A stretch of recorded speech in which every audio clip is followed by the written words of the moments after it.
இறை இயேசுவில் பிரியமானவர்களே, மனமாற்றம் அடைந்து புது வாழ்வு வாழ தவக்காலத்தின் 3ஆம் ஞாயிறு நம்மை அன்போடு அழைக்கின்றது.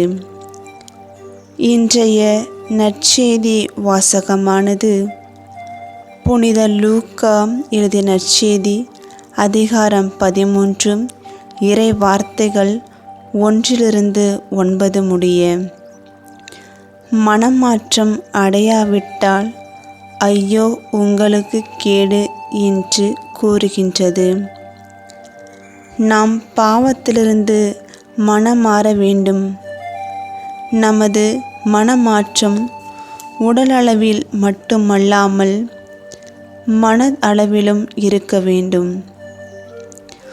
உடலளவில் மனமாற்றம் என்பது முழுமையற்ற, உண்மையற்ற வெளிப்புற மனமாற்றமாகும்.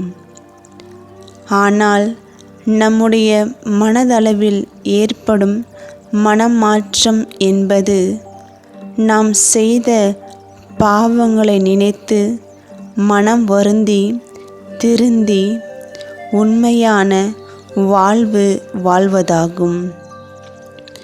அப்படி வாழும்போது அது கடவுளுக்கு உகந்த வாழ்வாக அமைகிறது.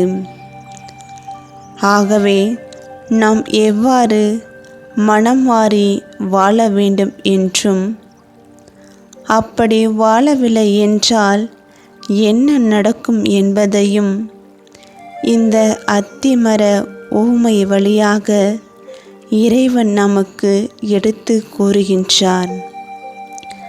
திராட்சை தோட்டத்தில் அத்தி மரம் ஒன்று இருக்கின்றது.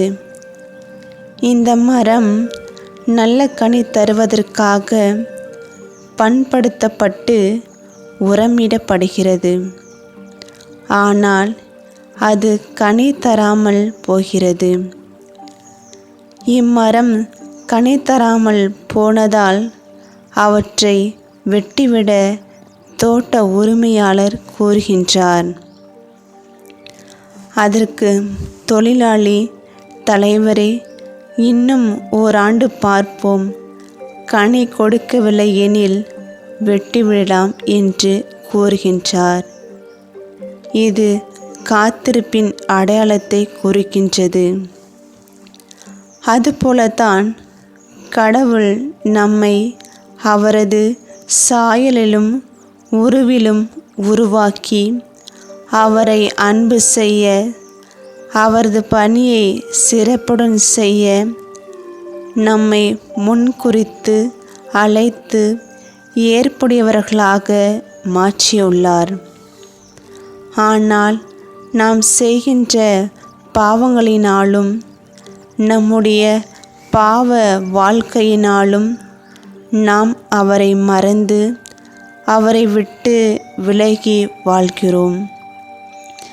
அப்படி நாம் சென்றாலும் நமக்கு இன்னும் சிறிது காலம் தருகிறார், மீண்டும் நாம் அவரிடம் திரும்பிச் செல்ல.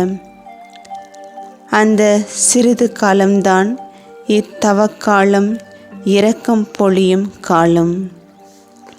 ஆகவே இந்த தவக்காலத்தில் மனமாற்றம் பெற்று ஆண்டவருக்கு